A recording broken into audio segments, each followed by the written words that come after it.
Salut et bienvenue sur la chaîne Plein Gaz. Si vous aimez les voitures, les motos, les camions ou tout ce qui roule, vous êtes au bon endroit. Abonnez-vous et cliquez sur la cloche pour ne rien manquer. Alors que l'hiver enveloppe le paysage d'une étreinte froide, les propriétaires de véhicules électriques se préparent à l'inévitable réduction de leur autonomie. C'est un fait bien connu que le froid peut réduire l'autonomie d'un véhicule électrique, mais ce qui pourrait vous surprendre, c'est que toutes les voitures électriques ne sont pas égales lorsqu'il s'agit de gérer la perte d'autonomie en hiver. Des données récentes sur l'état de la batterie et les données de démarrage récurrentes recueillies auprès de 10 000 véhicules électriques et de 18 modèles différents mettent en lumière la manière dont divers véhicules électriques font face aux défis de l'hiver. Avant d'entrer dans les détails, il est important de comprendre pourquoi les véhicules électriques perdent de l'autonomie par temps froid. Le temps froid peut entraver les réactions chimiques et physiques au sein d'une batterie, la rendant moins efficace pour libérer de l'énergie. De plus, le chauffage de l'habitacle des véhicules électriques consomme de l'énergie de la batterie haute tension, réduisant encore davantage l'autonomie. Cependant, les véhicules électriques modernes sont souvent équipés de pompes à chaleur qui augmentent l'efficacité et minimisent la perte d'autonomie. Selon l'analyse de Récurrent, au cours de la saison hivernale 2022 à 2023, l'autonomie moyenne observée pour les véhicules électriques en conditions hivernales était de 70,3% de leur autonomie en conditions optimales. Ce chiffre prend en compte des variables du monde réel telles que le climat, le terrain et les habitudes de conduite.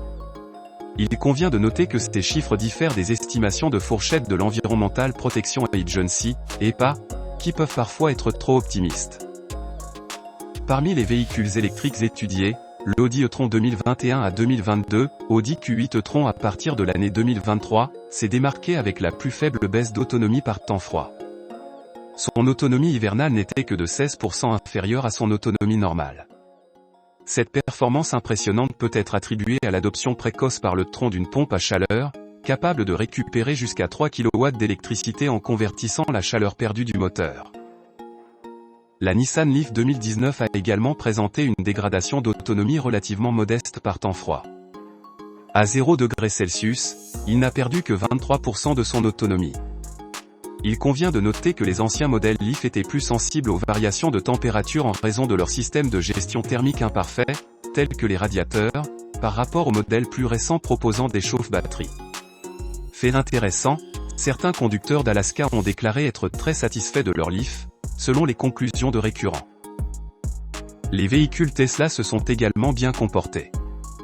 Les modèles 3, modèle Y et modèle X ont chacun connu une perte d'autonomie moyenne de 24% par temps froid.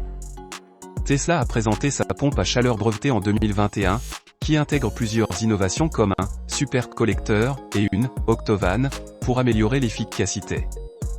Des fonctionnalités telles que le préconditionnement de la batterie contribuent également à réduire la perte d'autonomie en hiver. Ce qui rend les données de Tesla particulièrement fiables, c'est la taille importante de l'échantillon.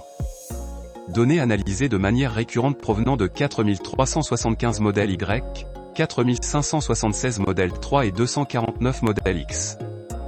Les données complètes sur l'autonomie hivernale de Récurrent couvrent également d'autres véhicules électriques populaires tels que le Chevrolet Bolt, le Ford F-150 Lightning et le Volkswagen ID.4.